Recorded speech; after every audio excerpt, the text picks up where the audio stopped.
We continue with our coverage on the situation ongoing in Iran, and France's UN ambassador Jerome Bonifant has called for the international community to denounce the violence against protesters in Iran.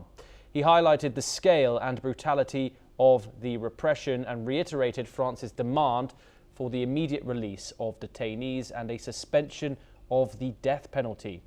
Bonifant also called for a special session of the UN Human Rights Council to investigate rights violations in Iran. Meanwhile, several Middle Eastern allies of the US have urged the Trump administration to delay military strikes against Iran. Officials from Egypt, Oman, Saudi Arabia and Qatar have expressed concerns that a US military intervention could shock the global economy and further destabilize an already volatile situation. Joining us to discuss this is Major General Sudhakar Ji. He is a senior geopolitical and strategic defense expert joining us live from Jaipur. Thank you very much. It's always a pleasure to talk to you, of course. This situation coming out of the UNSC, Western powers are making their voice heard when it comes to condemning Iranian regime action against the protesters in the country. However, sanctions seem to be the call being floated by most of these countries, given the fact that Donald Trump seems to have missed his golden opportunity to strike Iran when the protests were at their height. How effective are sanctions in this current environment in Iran? Do they risk making those economic struggles that the Iranian people were already facing even harder? Good afternoon, Thomas. Thank you for inviting me to participate in your show. Absolutely. Coming straight to the question, I think in your question lies the answer. There is very little impact on the government of Iran if the sanctions are further made or strengthened. They will be impacting the livelihood of the common man of Iran, very rightly observed by you. But at the same time, this also would have a secondary and tertiary impact on the government functioning. It will put some kind of pressure on the government, which is actually quite visible at the moment. But having said that, what is to be taken note of is I do agree that Donald Trump may have missed the opportunity at the peak of heightened civil unrest, but the opportunity in military affairs is actually ever fertile and continues to remain open, and America would be able to take advantage of the leverage and strike at an opportune moment, even though the peak moment would have been missed. One. Number two, there is a growing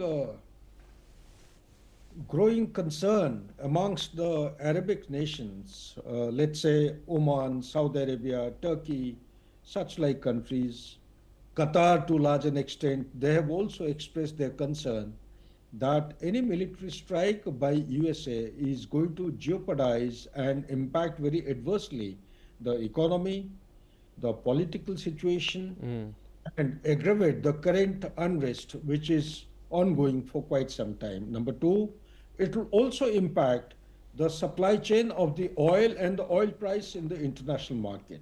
Mindful of the fact that almost about 27 to 33% of global oil passes through the Strait of Hormuz from Persian Gulf to the main sea lanes of communication across Indian Ocean, as also some of them skirt around, go towards Red Sea through Suez Canal into Mediterranean, then to Atlantic. This also is going to be adversely impacted. Also, we need to keep in mind that when we talk about Iran, their proxies they may have been weakened, but they are not out till now. They are still able to revive their combat capability. The Houthis on the shoulders of Yemen, the Hamas, the Hezbollah, and the Hadil al-Saif and other militias in Iraq, like the way they have been brought in by Iran to carry out attack on the civilians. Yes. So these proxies also have some kind of a residual combat power. They can play mayhem and strike the American bases which are existing as of today in the Middle East, and thereby jeopardize further military operations and also inflict very heavy casualties on troops of the American armed forces. Major General G, of course, Israel didn't necessarily support publicly United States intervention here, military strikes here. However, it was not unknown. Many Israelis that we've spoken to on here very much were in support of the United States intervention. What do you think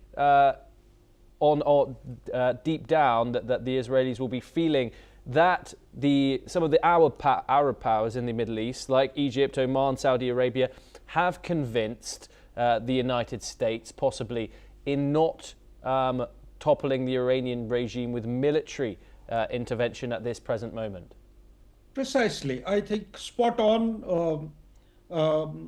Israel not coming out openly as it used to do in the past is simply in keeping with the evolving dynamics in the international relations and the pressure mounting from the Arabic nations against America's potential military strike against Iran.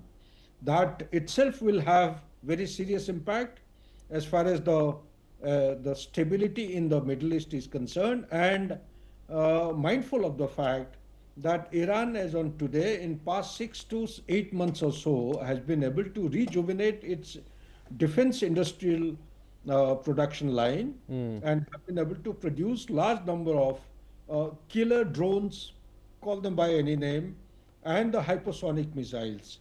They also, last time, when it was merely the nuclear installations were being targeted as a retaliation, they had adopted a good measure to counter or retaliate Israel's attack against Iran. This time the regime threat is much more higher and bigger threat than that of in the past.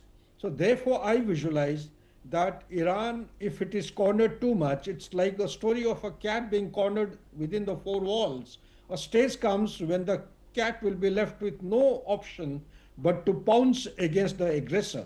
So it shouldn't happen that Iran is cornered, supported by its allies, so-called temporary allies within the Middle East itself, who have denied the airspace and the land to be used by American forces from their soil and also their airspace. So all these things, they complicate the eventualities and complicate the complete scenario.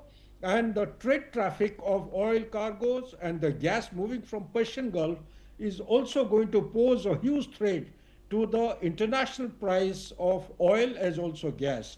This is going to further complicate the commercial aspects and the economy, which is already feeling the global geopolitical churn in an adverse manner. Back to you, Thomas.